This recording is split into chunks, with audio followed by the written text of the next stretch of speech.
You are 34. You have $310,000. Your brother makes the same salary. He has $14,000. The difference is not your job. The difference is not your luck. The difference is one decision you made 10 years ago and the 10 years of being mocked for it. This is your life driving the same car for 10 years. You are 24. Saturday, April. A used car lot. The salesman wears a polo one size too small. He calls you boss. Shakes your hand too long. He walks you past the trucks, past the leather seats. He stops at a 2013 Toyota Corolla. Gray cloth, 71,000 miles. A dent on the bumper he calls character. You sit inside. Plain wheel, firm seat. Nothing inside this car will impress anyone you know. You pay $9,400 cash. You drive home with the windows down. The AC makes a sound. You will learn to ignore it for the next 10 years. That night, you sit at your kitchen table. You do the math on a piece of paper. $400 a month, invested for 10 years. The number is large enough that you read it twice. You fold the paper, put it in a drawer, forget about it. The next morning, gas station. You pump $14 of regular. The man next to you fills a black BMW. He looks at the Corolla, looks at you, says nothing. At the office, a coworker named Greg parks beside you. Greg drives an Audi he cannot afford. Greg laughs. Greg says, "Bro, is that yours?" You say, "Yes." Greg says, "Did you lose a bet?" A month later, lunch with Frank. Frank is your father's oldest friend, 26 years in finance. He does not give advice unless asked. You tell Frank you got a deal on the Corolla. Frank does not say good job. Frank chews. Frank swallows. Frank says, "Do you know what a car actually is?" You say transportation. Frank shakes his head. Frank says, "Most people don't buy cars. They buy permission. Permission to feel successful. Permission to be seen. Permission to stop asking themselves who they are." You stop chewing. Frank says, "The Corolla is the first time you didn't buy permission." You laugh. Frank does not. Frank wipes his mouth. You don't know it yet, but 10 years from now, this will be the most expensive lunch I ever had with anyone. You drive home in the Corolla. You do not know it yet. You are 26. The Corolla has 89,000 miles. The seat squeaks. Now you've stopped hearing it. Tuesday morning, a coffee shop. You order a black coffee for $2.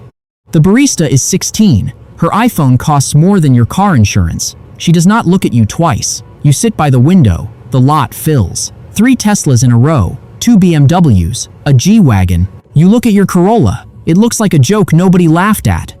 That afternoon, Jordan calls. Jordan is your younger brother, 23, 8 months at his job. Jordan says, "I bought a car." You ask what kind. Jordan says, "A 2023 Acura. Lease $490 a month. Basically free." You drive to Jordan's apartment that weekend. The Acura sits in the lot like a polished black bullet. Jordan walks around it the way men walk around things they cannot afford. Jordan's phone buzzes. Jordan glances at it. Something flickers across his face. He puts the phone away without answering. You don't ask. The car is still the car. Monday, the office. Greg is back. Greg has new rims on the Audi. Greg says, "Still rocking the Toyota?" You say, "Yes." Greg says, "Man, you good? Like financially? You good?" You say, "You're good." Greg walks away.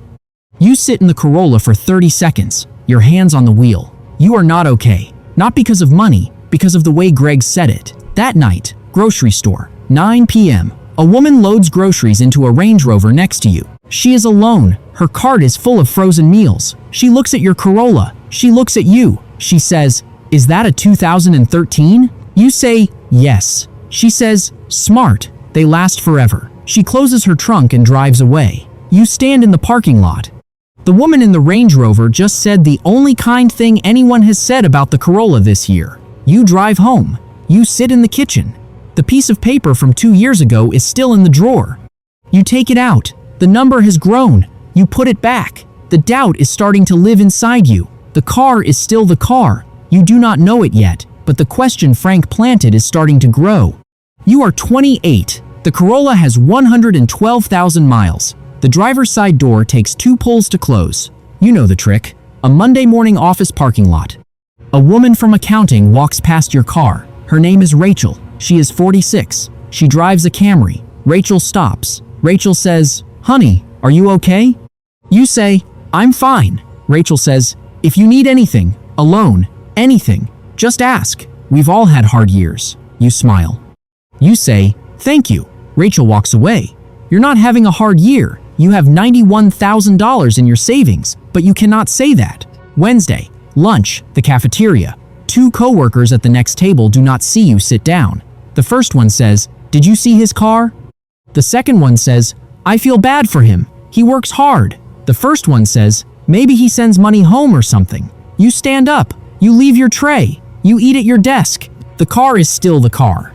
Friday, a grocery store. You push a cart down the cereal aisle. A neighbor recognizes you. She is 60. She lives 3 doors down. She says, I saw your car in the driveway. I have a nephew who fixes those for free, just so you know. You say, thank you. She pats your arm. She says, we all go through seasons. You stand in the aisle holding a box of oatmeal. Saturday, a family dinner. Your mother pulls you aside in the kitchen. She says, your father and I talked. We can help with a new car. Just a little. You say you don't need help. She says, it's okay to need help. You hug her. You change the subject. That night, you drive home in the Corolla. You pass Jordan's apartment. The Acura is in the lot. So is a new Mercedes. You don't ask whose. Jordan's phone is on the dashboard. The screen lights up. A bank notification. Jordan is inside. He doesn't see it. You drive past. You sit in your kitchen. The piece of paper is in the drawer. The number is now larger than your annual salary. You don't open the drawer. You do not know it yet, but pity hurts more than mockery. The car is still the car. You are 30. The Corolla has 136,000 miles. A new sound has started under the hood. You ignore it. Her name is Sarah. You have been dating Sarah for 8 months. Sarah is a nurse. Sarah drives a 2019 Honda Fit. Sarah has never said a word about your car. A Saturday in June. A friend's wedding. An outdoor venue. White flowers. A string quartet. You drive Sarah in the Corolla. She holds her dress in her lap, so it doesn't catch on the seatbelt. You park in the back row. You walk to the venue holding her hand. The parking lot is full of Range Rovers, Teslas, a Porsche, a G-Wagon parked at an angle. Sarah looks at the lot. Sarah looks at you. Sarah says, wow, Jordan's doing really well, isn't he? You stop walking. She is not being cruel. She is making an observation. That is what makes it worse. You say, yeah, he's doing well. At the reception, Jordan arrives in a matte gray electric SUV, brand new. Sarah's face changes. She tries to hide it. You see it. Jordan walks over. Jordan hugs you. Jordan smells like cologne that costs more than your monthly grocery bill. Jordan's phone buzzes inside his jacket. Jordan does not check it. Jordan's eye twitches. Jordan says, bro, you gotta upgrade. Just once. You'll feel different. You smile. You say, maybe. That night, Sarah is quiet in the car.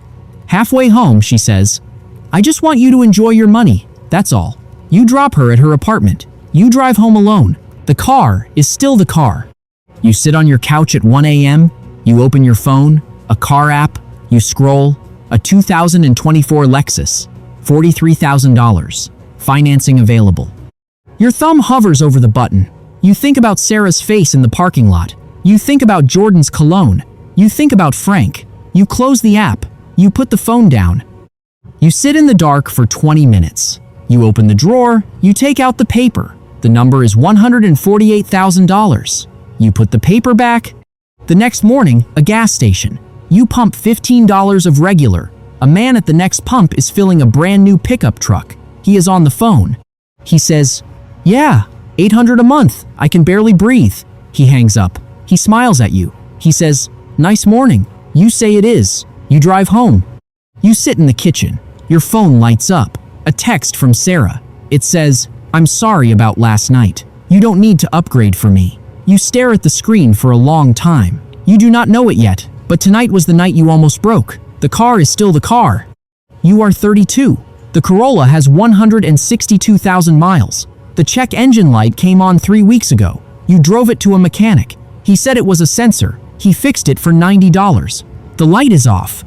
A Tuesday in February, 6 in the morning, 12 degrees outside. You walk to the Corolla in the dark. You turn the key. Nothing. You turn it again. A click. Silence.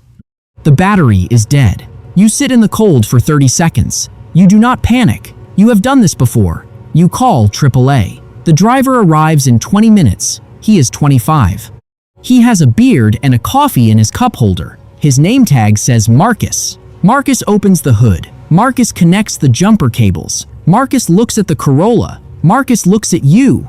Marcus asks how long you've had this. You say 8 years. Marcus stops what he is doing. Marcus says 8 years. Same car. You say yes. Marcus shakes his head. Marcus smiles. Marcus says, my dad drove a Camry for 19 years, bought it cash, paid for my college with the money he didn't spend on cars. You stand in the cold. You say nothing. Marcus says, most people don't get it. They think he was cheap. He wasn't cheap. He was free. He starts the Corolla. It coughs. It catches. It runs. Marcus closes the hood. Marcus says, keep her going, man. He drives away. You sit in the Corolla. The heater starts to work. You do not put the car in gear for a full minute. Something moved. You do not know what it is yet, but something moved. You drive to work. The sun is rising. The car is still the car. That night, you sit in your kitchen. You open the drawer. You take out the paper. You add a new number. The savings account is $241,000. You do not put the paper back this time. You leave it on the counter. That weekend, Jordan calls. Jordan asks if you can lend him $3,000 just until next month. You say yes. Jordan says, thanks, bro. I'll pay you back. You do not ask what for. You already know. You hang up. You sit on the couch. You realize something for the first time in 8 years. You are not behind. You were never behind. The car is still the car. You do not know it yet, but the doubt is dying. You are 34. The Corolla has 198,000 miles. It is a Friday in March. You are sitting at a stoplight when you hear it. A grinding under the hood, then a hiss, then silence. You coast into a parking lot. You call AAA. The mechanic looks at it for an hour. He comes out, wiping his hands. He says, head gasket, $2,800 to fix. Honestly, I wouldn't. You sit on a bench outside the shop. The sun is warm. You are not sad. You take out your phone. You open your savings account. The number is $310,000. You look at it for a long time. That afternoon, Frank calls. Frank is 68 now. Frank is retired. Frank says, heard the Corolla finally died. You ask how he knew. Frank says, your father told me. He's proud of you, you know. You say nothing. Frank says, do you remember what I told you at that lunch 10 years ago? You say you remember every word. Frank laughs. Frank says, most people don't buy cars. They buy permission. You were the first person in 20 years who actually listened. You smile. You wipe your eye. Frank says, you didn't save money, kid. You bought yourself. He hangs up. That evening, you walk to a used lot near your apartment. You see a 2021 Corolla, 46,000 miles, $11,800. You pay cash. You drive it home. Your phone buzzes. A text from Jordan. It says, can we talk? I'm in trouble. You read it twice. You text back. You say, come over. Jordan arrives at 9. Jordan sits on your couch. Jordan is 31. Jordan looks 50. Jordan says, I owe $94,000. 3 cards, the lease, the watch. You make him coffee. You sit across from him. Jordan says, how did you do it? Be honest. You think about Frank. You think about Marcus. You think about Sarah. You say, I stopped buying permission. Jordan does not understand. Jordan will. You drive him home in the new Corolla. The radio works. The heater works. The car does what cars do. You park in your driveway at midnight. You sit in the car for 1 minute. You think about the man at the gas station, the woman in the Range Rover, Rachel, Greg, Marcus, Sarah, your mother. They all saw a car. You saw the question. The question was never, what should you drive? The question was, who are you? You finally answered it. Maybe you're the person driving the same car for 10 years. Maybe you're the one secretly worried you should be. Maybe you're Jordan. Either way, there's a question waiting in your driveway. Whether you answer it is up to. If you want to see what happens when you stop buying permission entirely, drive safe.